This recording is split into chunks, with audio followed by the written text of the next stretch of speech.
All right, welcome everyone. We are so excited to have you here, where we're going to be talking all about how to take a financially savvy break from work, which I think all of us are interested in doing, whether that means a long weekend, a full month off, traveling abroad, a sabbatical. We're going to get into all of it. So, before we get started, if you're here with us today, I'd love to get to know who's in the room. So, in the chat, just drop your name and what your dream work vacation would look like. So, if you do have a dream vacation, would it be 6 months in Hawaii, solo traveling, taking time off to write a novel? So drop that in the chat. We'll come back to this and ask some questions across the presentation to also get some of your feedback along the way. But please share that when you have a moment. All right, so today's workshop, as I mentioned, it's all about how to take a break from work. And we're going to talk about lots of different ways you can do that. So, no matter if you have a strapped budget and no extra cash, or you have a huge savings account and want to figure out how to do it right, we're going to cover it all. So, when we talk about taking a break from work, we're going to define first, what does a break actually mean? Because I'm sure some of us are thinking, does this mean 6 months off? Does this mean a year off? What does the traditional sabbatical even mean? So, we'll define some of the terms here. We'll talk about how to prepare for that break because it is really important that we aren't just, for example, quitting our job cold turkey, hoping for the best, taking 6 months off unplanned. That would not be very fun. So, we want to talk about how to prepare very intentionally for this time off.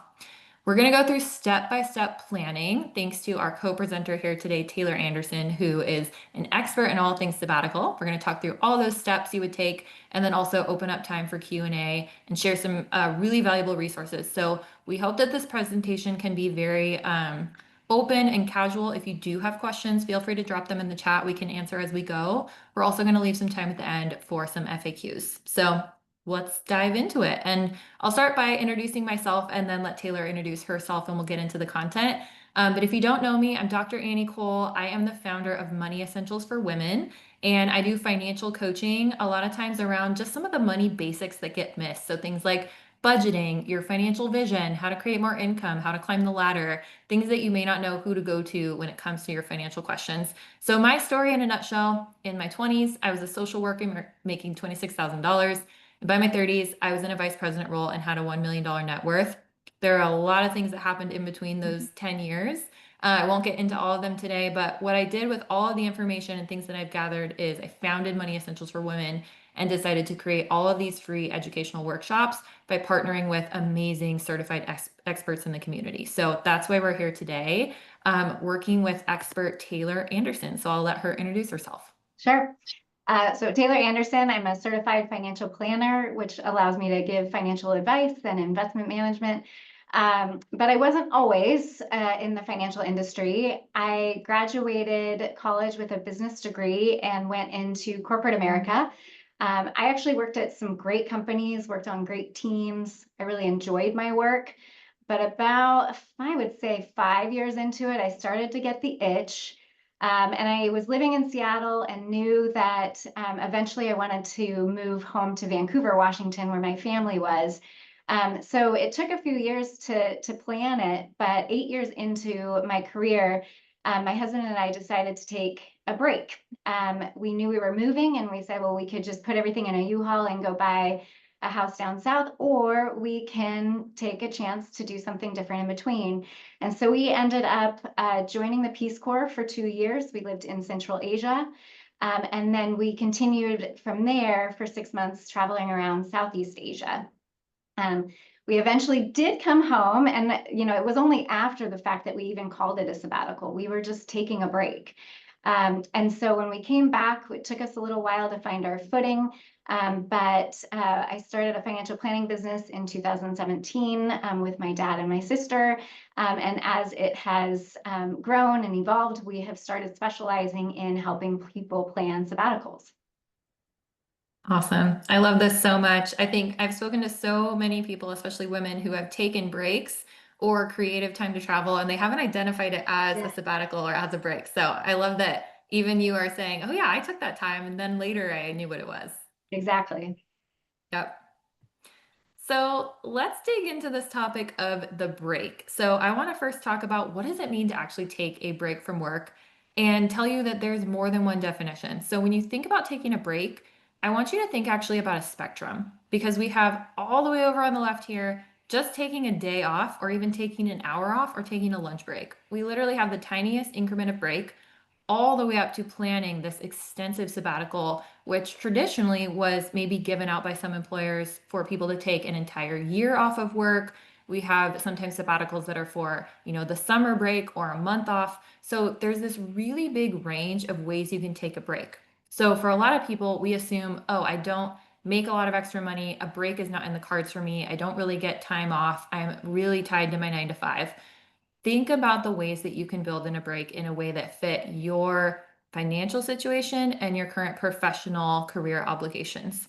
So, when we think about all the pieces in between here, on the left side, we have taking time off, using your leave or PTO. So, if you're someone who just needs a break and wants to plan really intentionally, we'll get into this in more depth, how you can actually use this time effectively. But this is one of the options if you really don't have a lot of financial resources, but you do have PTO through your employer.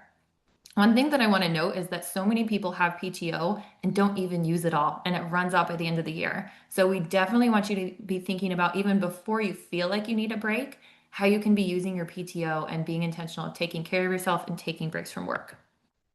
The other option is something that's a little bit more intensive. So, especially if you're experiencing burnout, you maybe want to take some PTO that's at a combination of your PTO or maybe your health benefits to be able to either go to counseling, maybe it's a few hours a week you're able to get away, still get paid for the time you're spending in therapy, or maybe taking a break or a long weekend to recover if you need that mental health support. We also have career exploration. So this might be using your time off to explore another career. So if you're feeling like your career is no longer a fit and your intention for your break is, I maybe want a different type of work, maybe you're using a little bit of time to work on a side hustle, some freelance work. Maybe you're going to do an interview or to job shadow. So that's another way you can think about taking a break from your current work to explore something new. The quit and shift. So I'll get into this a little more, but this is where you would actually quit your job and shift into something new. So in this case, if you have the planning, you've planned ahead to have that time off, you may be able to set enough aside in a savings account to take a longer extended break. So maybe you intentionally quit one job, have another job lined up, and you say, I'm not going to start for 6 weeks instead of just giving that normal 2 weeks notice. So there's a way to leverage that in between time to give yourself a break. And then we have that full break or sabbatical. This is where you're planning for something more extended, maybe a week, a month, or all the way up to a year or multiple years. So we'll get into all of these different pieces and how you can leverage all of them. So I'm going to start with some of the pieces that are on that left side that are a little bit easier, a lower financial lift and a lower time lift. And then I'll have Taylor talk to us really in depth about some of the step-by-step strategies we can use and sabbatical planning. So option number one, really quick and simple, is just using your time off. So what it is, it's your paid or unpaid PTO. This is doing a half day, multiple days. Use this all the time. There are so many people who are not even leveraging their PTO, and it doesn't necessarily have to be PTO. If you feel like you need a break and you don't have the financial, or I'm sorry, you don't have PTO, you can always work with your manager or your HR department to ask them if you can take unpaid breaks. This is something I did in the past when I was experiencing really severe burnout. I actually asked for some PTO beyond what I had available and was able to take an extra week off just to recover and connect with some resources. So it's a great thing to do if you feel like you need that time off and you even don't have the PTO. But in general, if you have PTO, we need regular breaks. Lots of people don't use their PTO. One of the things I used to do and tell all of my employees to do is plan out your PTO for a couple months ahead. So even if you don't have any plans, maybe 3 months or 6 months from now, block a couple days that surround a weekend. So block a Friday and a Monday, just so that no one will schedule those meetings. And then when the time comes, you can have a very nice day that you work and no one is meeting with you. Or you already have that day planned off to use for PTO so that you're regularly having those intervals. So think about how you can build PTO into your schedule on just a regular basis. If you're feeling burnt out and you need something a little bit more than just PTO or a break, this is where you might think about this mental health break or a mental health support system. So this could be, just taking 1 hour a week to meet with a counselor or a therapist. Again, work with your HR department to understand your PTO or your time off schedules, but a lot of times this can be counted either as PTO or as sick time. So you're still getting paid while you're going off and getting the support you need. And you can also work with your HR department to talk to them about what is available through your benefits. So if you can get access paying a copay or free services to crisis services or ongoing health support. So when to use this option, if you're feeling burnt out, think about your health insurance benefits. Think about how you can use that PTO or sick time to cover the time you need to get away for the support. Plan those days off for recovery in addition to just the 1 hour sessions or however many sessions you have with a therapist. And then also take the time to think about if your career is still the best fit for you. So, one of the things you want to do during these kind of breaks is consider, am I going to be able to get what I need out of a break that is just getting therapy and support? Or do I actually need something more extended? So, as we're talking about all these options, you're also seeing that we have like there's different whys between these. And because of that, we want to be thinking about what do we want to get out of our break? Having a simple frequent time off from work is more of a PTO. This option is more related to burnout. Maybe your sabbatical is to get a complete career refresh, or maybe it's because you want to volunteer or travel for a year. So think about also what is that why? What is motivating you to want to take a break and help that, use that to pick the option that's going to fit best with you. Option number three is all about career exploration. So these are overlapping a little bit, but I want you to think there are some specific ways that you can actually take a break to explore a new career in order to go in a new direction if you feel like that's what you're needing. So, what is this? This is exploring a career pivot, either a new role, a new field, or a new boss. So, again, get really clear. Think about your why. Are you burnt out on your company? Are you burnt out on your role? Are there specific tasks that aren't working? And then from there, you can use all these different resources to find out what you want next. So, career exploration tools, informational interviews, that's when you set up an interview with someone in a different field and you spend 20 to 30 minutes asking them about their job so that you can see if that would be a field you would like. The way to do this, you can just find someone on LinkedIn. A lot of times it's nice to get a warm referral, and you would just send them a message and say, "Hey, I'm interested in working in X field. I see that you have this title that I'm interested in. Can I sit down with you for 20 minutes to ask you about your daily work?" And a lot of times people are very happy to say yes. Job shadowing. You might actually take time off to go shadow someone or get more in-person experience, or even virtually shadow them for a little bit of time to figure out if that's the next role you want, or take time off for the job search process, whether that's for an interview, time to update your resume, or do whatever it is you need to prepare for this next level of exploration for what you want in your career. All right, option number four, I call it the quit and shift. So this is when you actually are going to quit your job and take a break. So again, oftentimes when we think about breaks from work, we're trying to think, is it short term? Is it long term? Again, what is that why behind it? So if you already know you're going to be quitting your job, you can either quit cold turkey and then have this extended break that you don't know how long it will be while you search for the next thing. Or you can intentionally quit your job and give more notice to have a long break in between jobs. So, in the scenario of quitting cold turkey, you're giving yourself a temporary income pause. So, when you use this one, you'll have a few different options and ways to make it work. So, either in the interim, you have alternative income. So this might mean I'm going to quit my job. I'm temporarily going to try working for myself.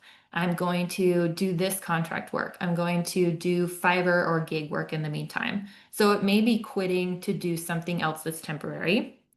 Number two, you may have savings. So if you want to temporarily live off of your savings account, maybe you pull, there's this man right now who's sailing and sold off his 401k shares to be able to sail over to Hawaii. You might be selling something off to be able to live off of it, which of course comes with pros and cons.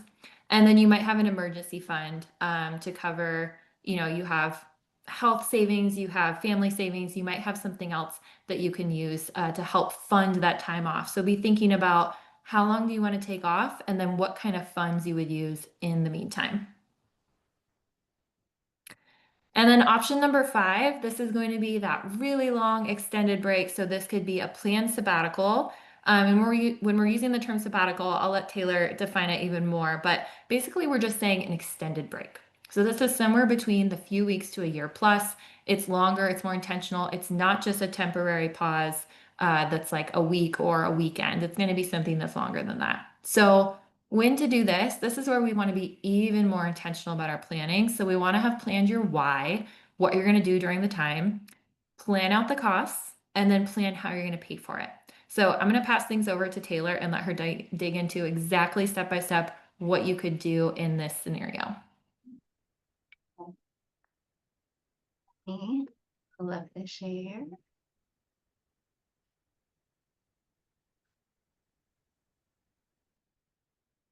Actually, let me share it on the screen. I'm gonna move it over so that we are all looking at the same thing.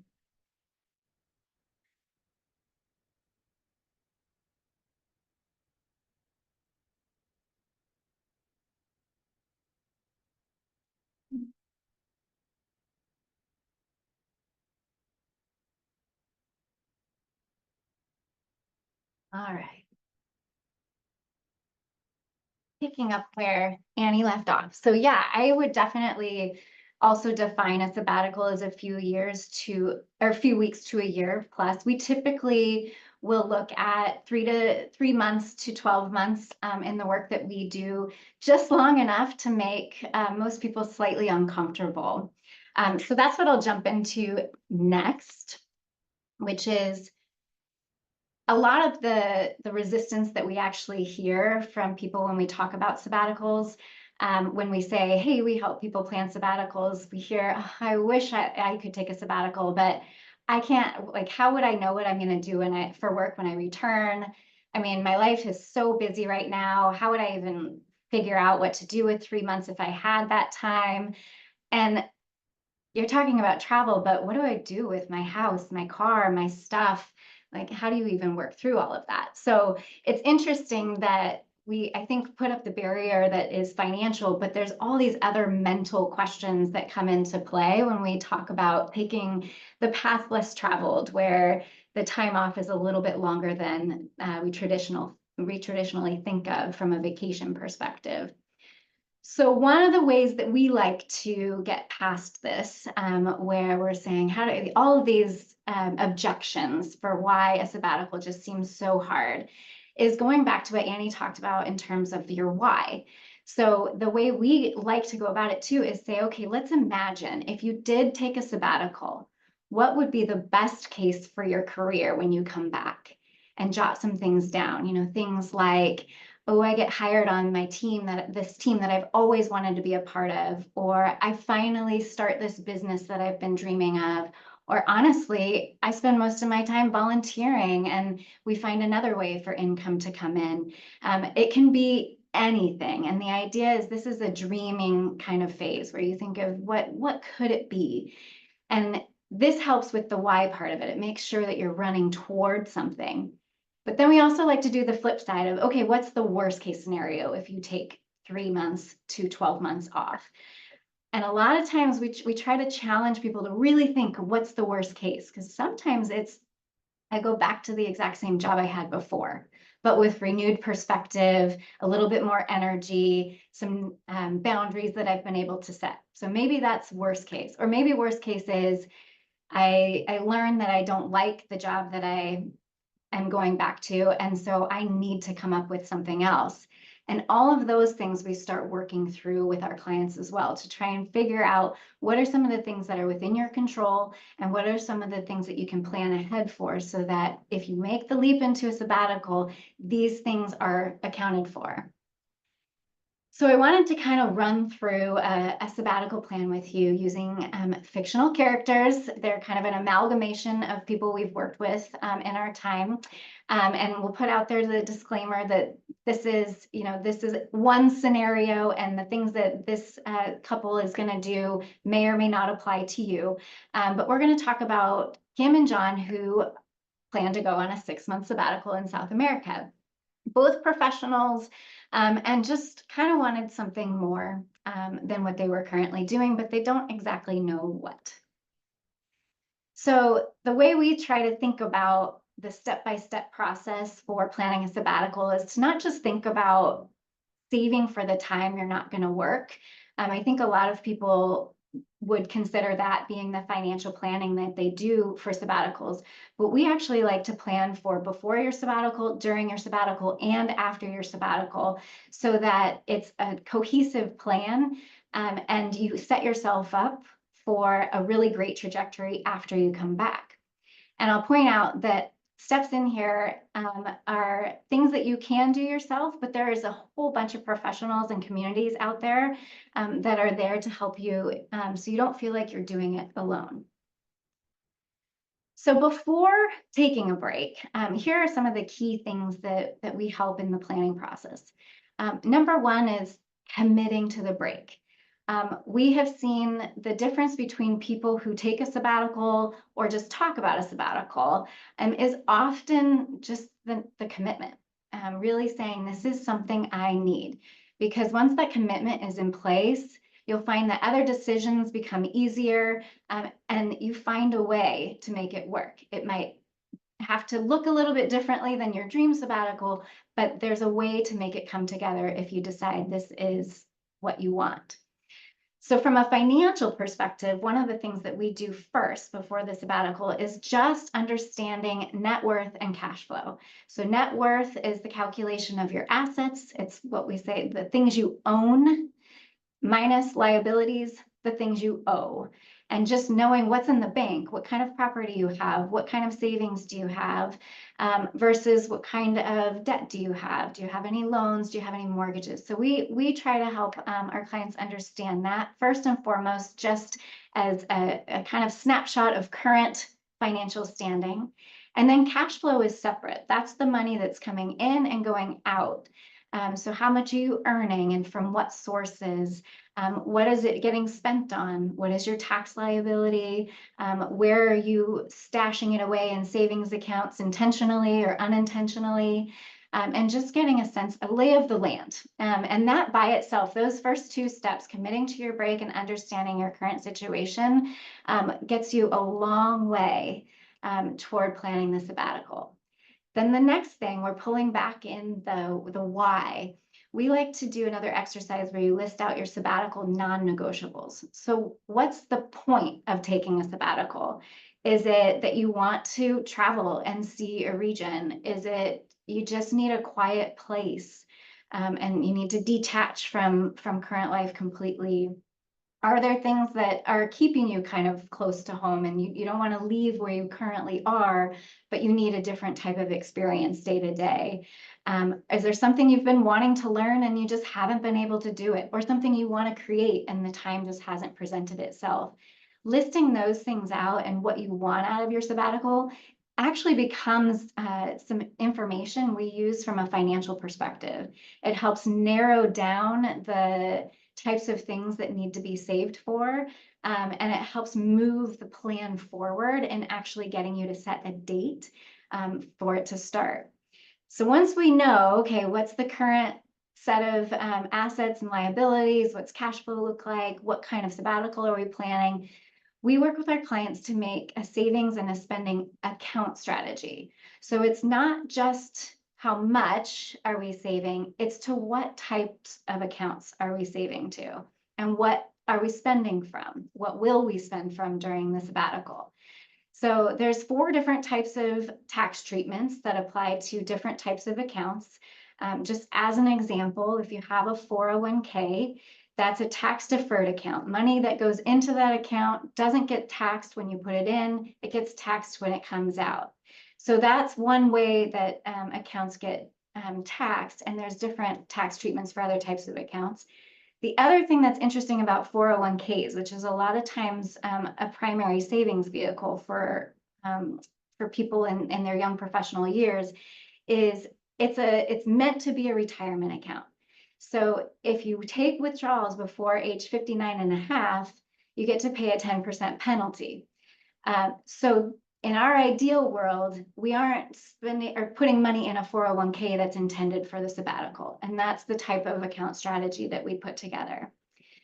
So we'll talk a little bit more about our case study and what they ended up doing. The last thing that I had to put on here is if you're traveling, there is definitely some stuff to do to make sure that your assets that you already have are protected. And what I mean by that is insurance and estate planning. So for travel, we like to see our clients get travel insurance so that they're covered for health while they're out of the United States. A lot of health plans won't cover that. And then estate planning, what's helpful in going down that route is making sure that if anything comes up, power of attorneys are really nice to have in place for your finances. For, if you have somebody you trust while you're abroad that can act on your behalf in the US, just in case. If that applies to you, that's really helpful to have in place. And then, of course, if something happens to you while you're traveling, it can be really great to have next steps already outlined. So we use sabbaticals as a way to get some of the other adult things that eventually come into play. Let's use it as a forcing function to get ahead of that and get them in place. So let's talk about what did Kim and John do before their sabbatical in South America from a financial perspective.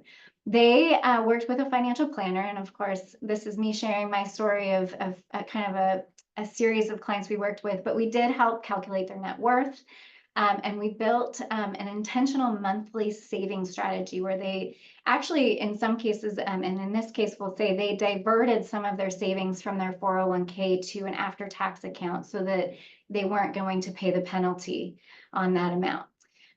So that was something that we helped them with. And then we started looking at all of their assets and made sure that the risk level across their investment accounts made sense for the time horizon they were intending for each of them. So that was done before they left. They did also open a specific sabbatical savings account. And this was after they used their non-negotiables and their best case scenario to kind of figure out what kind of sabbatical did they want. They came up with a savings target, a number that they wanted to have ready to go to fund this sabbatical. They opened that savings account so they could see their progress toward making it happen. And then they delayed buying a house. That was also, we talked to a lot of people where they're having trouble prioritizing lots of different goals. And they decided that instead of buying a house and putting a lot of their savings into that, they were going to continue renting until they left. And then when they left, they would just put their stuff in storage. They bought travel insurance, like I mentioned, because they were going to be out of the United States, and they met with an estate planning attorney and got recommendations based on what they had already saved. So that was before. Then the idea is you get to actually leave. You either get on a plane or you quit your job or whatever that start feels like. And by the way, this is a total aside, but I love getting our clients to do little countdowns. So once you pick a date, actually having a T-minus countdown that you have ready to go. It's just a nice way to jump into a new beginning, one that can be a little bit scary. And so this is why we like to have all of this stuff well planned for when you make the leap. We want to make sure that you have a plan to access your money wherever you are. So that's a sabbatical savings account that if you're traveling, it's easy to get into it. We also want to make sure that the investment accounts that aren't intended for your sabbatical are positioned to continue to grow, even if you're not contributing and even if you're not working. And then we also want to plan ahead for tax strategies. And this is actually one of our favorite areas to work on because it's really thinking big picture about long-term financial health. And I'm throwing up this breakout over here. If you have a health savings account, a 401k, an IRA, or another tax-deferred account, if you have an inherited IRA, if you have unrealized capital gains or unexercised stock options, if any of those things look familiar to you, a sabbatical can be a really great time to be strategic in using these accounts and or changing the taxability of the assets that are in them. So I put these up there just to say, just a little ping that if you're planning a sabbatical and you have one of these things, it's worth looking a little bit further into the opportunities that are available to you. And then, of course, there's a purpose that journal is on here. It doesn't seem like it's a financial step, but it's really great to see the progress of our clients once they've left on sabbatical. What were their fears at the beginning of the sabbatical? What were the things that they uncovered and learned? What did they find out about themselves? And what kind of resolve do they have at the end of their time away that they want to bring forward into the next phase of life after the sabbatical. So we're going to keep journal on here as a semi-financial step because it really does drive a lot of the things that have financial implications upon return. So we're back to Kim and John, and what did they do while they were in South America? So this is something that we've helped clients set up. They had the single bank account for their sabbatical expenses that had just enough in it for the budget that they had planned, and it was replenished from other bank accounts and other investments each month. And the purpose for that is if their ATM card was ever lost or stolen, the potential loss was limited.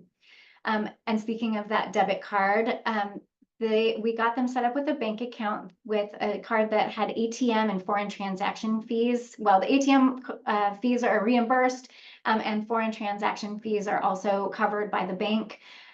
So that is just a more cost-effective way to travel and to have access to your money. And then they also had enough money in that account. So they had a monthly amount that they planned to spend, but they also had an amount that we like to call the slush fund, which is inevitably during travel, something comes up where it's really nice to have money as the way out, the decision that you can make to solve a problem. And in this case, we had a client, this was actually a true story, where they missed booking a flight between two of their destinations. They were planning for 6 months of travel, and it's a lot of logistics, and they had a flight out of a city that they didn't have a flight into, found out a little bit too late, and they had enough money in this bank account to just purchase a ticket when they needed it.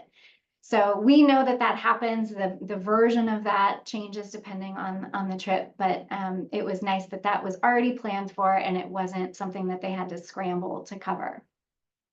The other things that happen behind the scenes, this is our goal, but when we work with clients, but this is something you can also do for yourself during a sabbatical, is if you plan ahead and you stash cash aside to make contributions to retirement, even if you're not working, you can take advantage of some different types of account types that will grow tax-free into the future. So this was a Roth that we were able to max out over 2 years. So that's kind of another aside, is we like to plan sabbaticals over 2 tax years if possible. It opens up each year has a maximum contribution you can make. So if you have low income in 2 years, you can actually take advantage over 2 different tax years.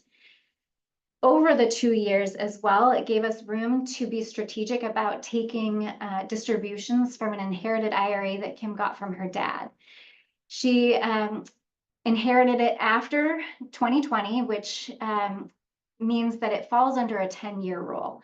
It means she's got to take all of the money out within 10 years of inheriting it, and it's taxed as ordinary income. So in a normal working year, she gets it adds on to the income that she has.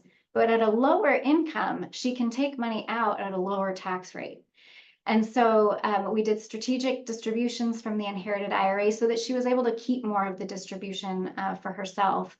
And the same was true for highly appreciated restricted stock units that John had held for 10 years. So he got in relatively early to a company, participated in their stock purchase plan, just kind of set it and forget it.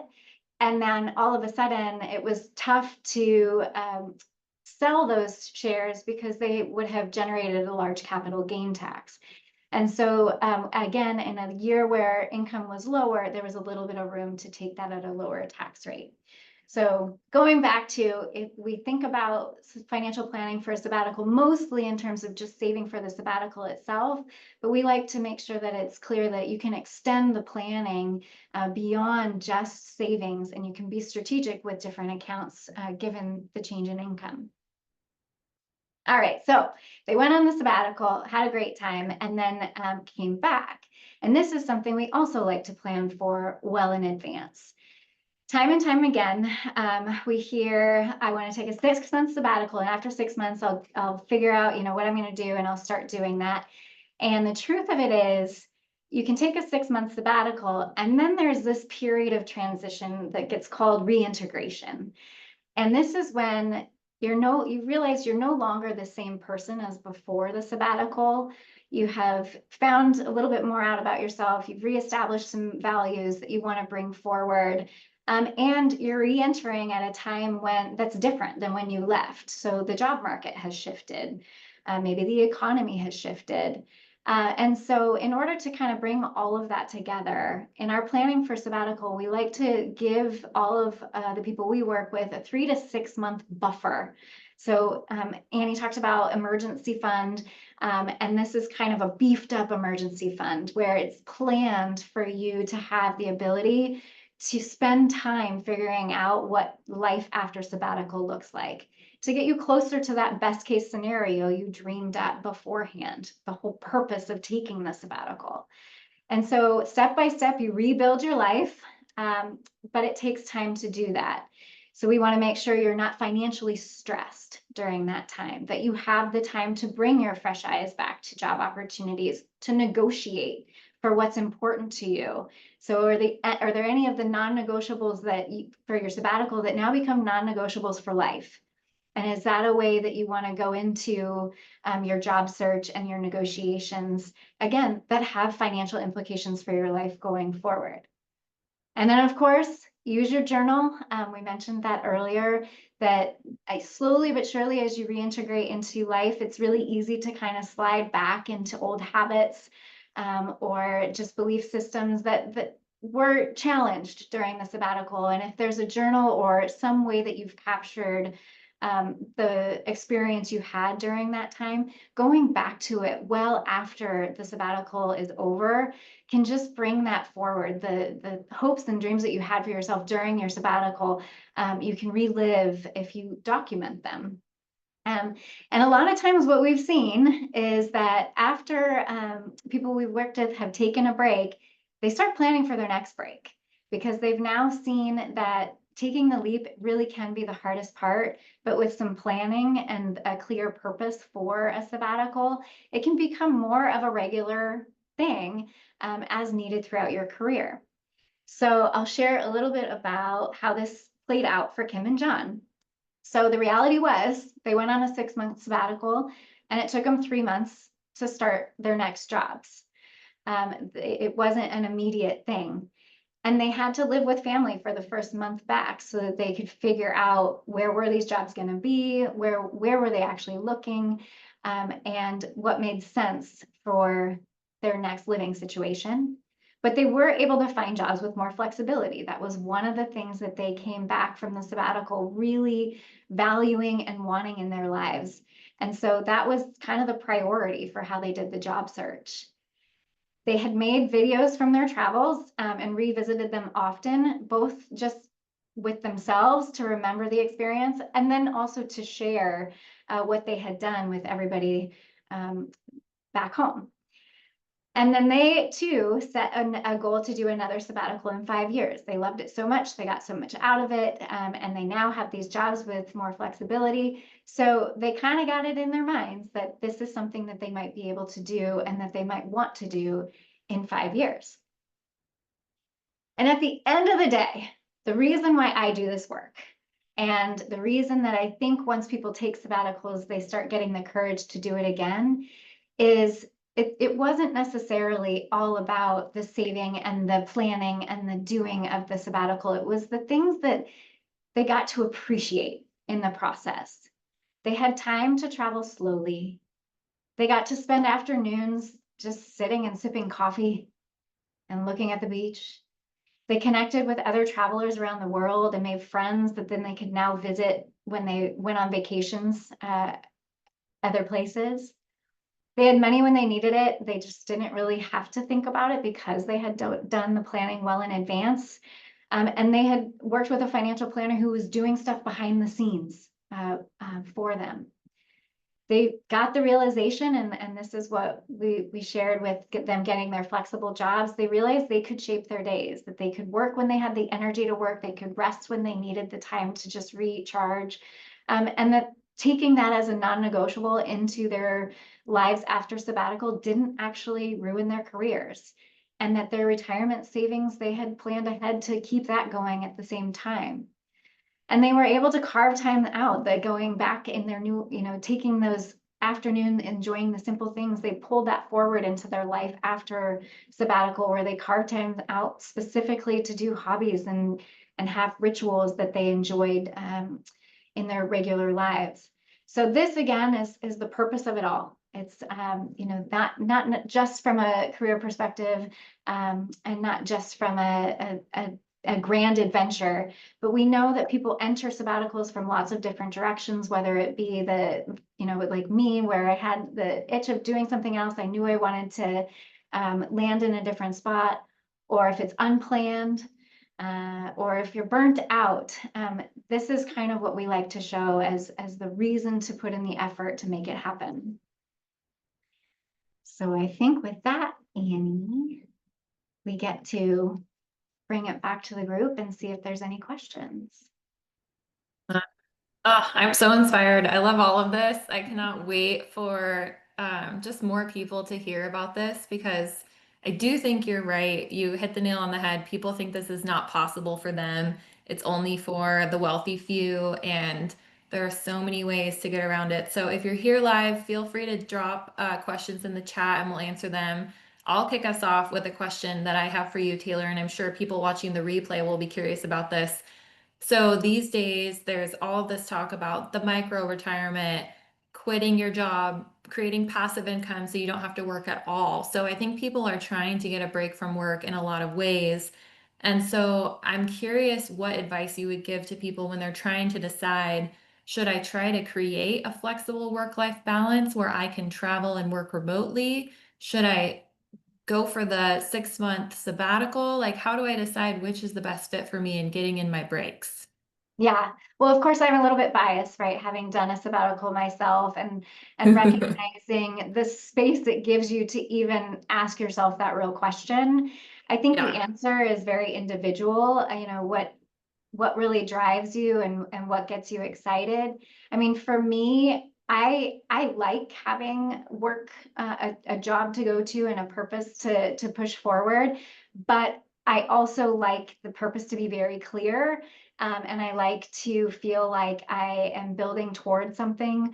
And so when that stops being what is happening in my day-to-day job, um, it seems like a nice time. I love your quit and shift idea, because even if it's shift to a new job, but just that concept of this isn't going the direction I want to stay on. yeah, How do I kind of give this an end date and figure out what's next? And so for me, a sabbatical is a great way to give yourself time to answer that question, for whatever looks right for you. But I would say majority of the people we work with don't dislike work, in the sense that they don't want to do anything. It's more they want it to be fulfilling. And it sometimes takes time to figure out how to shape that for yourself. absolutely. Yeah, that's why I'm really excited to share this and this idea of the spectrum because I think I remember being in that time where I had no extra money, so all I had was a little bit of time. So I could really leverage a weekend, you know. How do you use an intentional weekend to think about where you want to go next with your career? Do you do that informational interview? Do you take an assessment online? Do you read a book?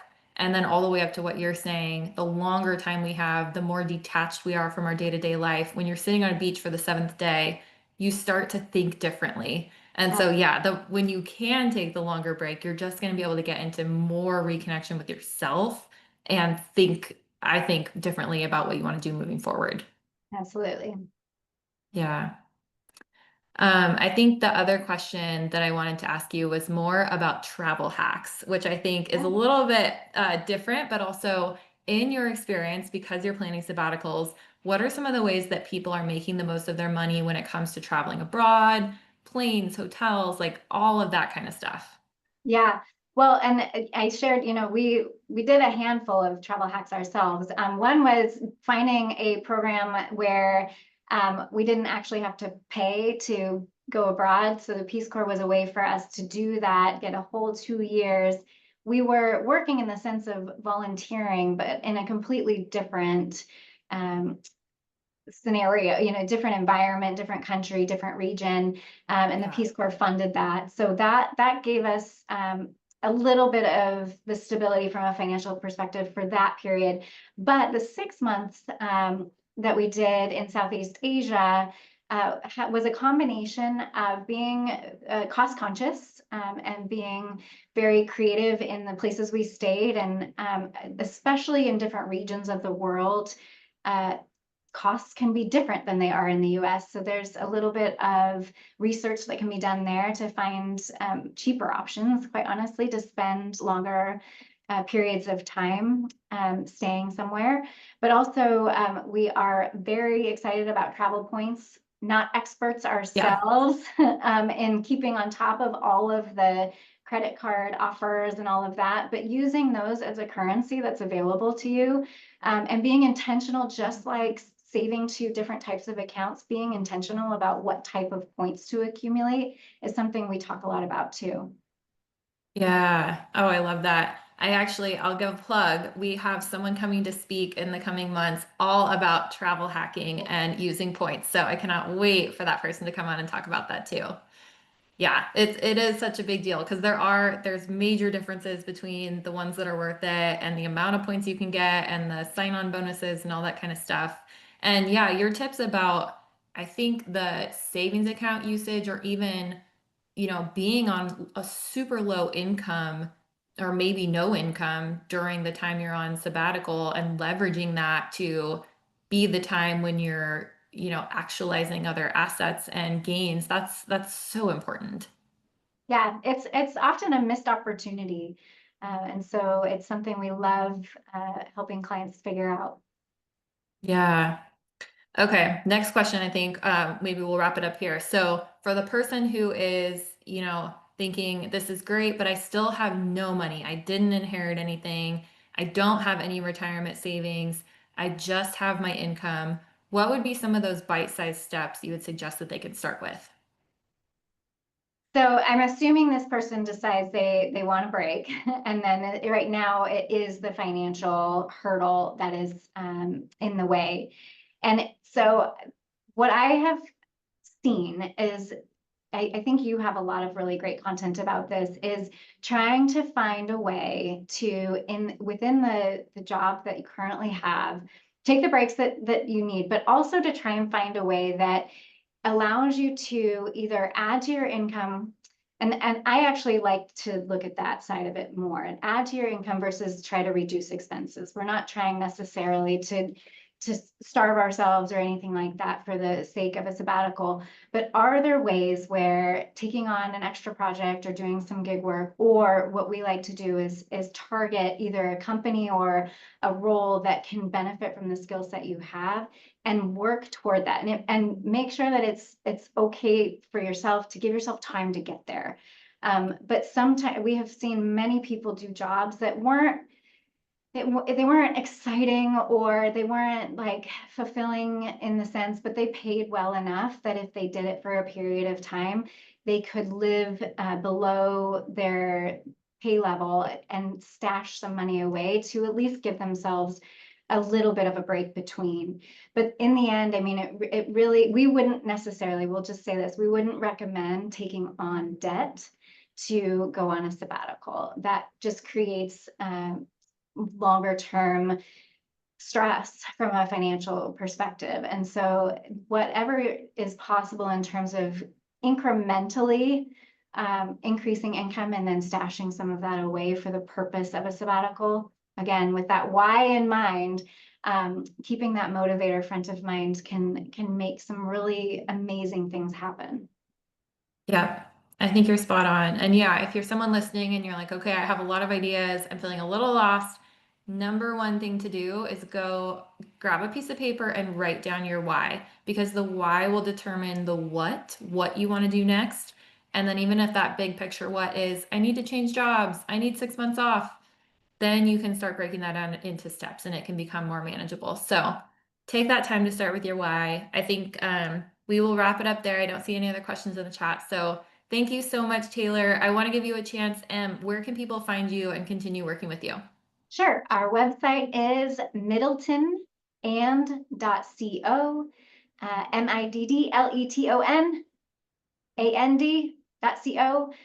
It's got a bunch of resources for sabbaticals, lots of stuff that we work with and from a financial perspective. We have a lot of sabbatical stories. And then, of course, there's a link to schedule an initial meeting if you'd like. Wonderful. Thank you so much. And we'll have this, reposted if someone's listening to the recording. You can also find all the additional resources for Money Essentials at money-essentials.com. We have all of our future events there at /events, and then lots of other goodies, blog posts, free resources. So check that out as well. But thanks again, Taylor, for coming, and for everyone listening. Go write down that why and think about how you're going to take some sort of a break in your future. All right. Take care, everyone. Thank you. Bye.